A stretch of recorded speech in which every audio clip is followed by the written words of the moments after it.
喺英國約唔到睇 GP，唔一定係冇醫生嘅，好多時係你未識得用過醫療 system。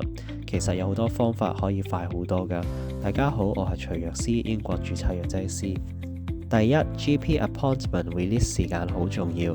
好多診所每日只開放限定嘅即日 slot， 通常由朝早8點開始，幾分鐘內就滿㗎啦。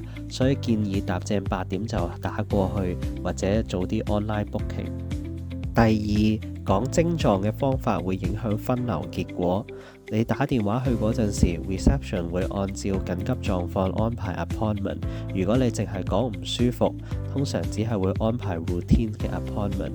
但係如果你講清楚症狀維持咗幾耐，有冇發燒，有冇惡化，有冇影響日常生活，成功率會高好多㗎。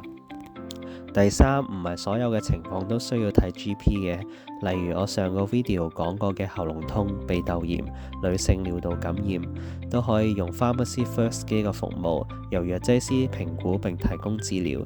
如果你哋希望了解更多有關 Pharmacy First 嘅資料，歡迎睇返我上次嘅影片。第四，如果唔確定自己需唔需要睇醫生，可以先打去 NHS 111，佢哋會做基本嘅分流，有時仲可以幫你安排即日嘅 GP Urgent Appointment 添。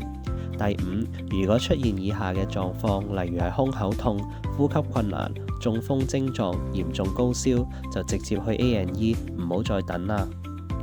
如果你喺英國生活，或者想了解更多關於醫療同用藥嘅資訊，記得 like、comment、subscribe。有咩問題歡迎留言問我徐藥師，我會盡量幫大家解答。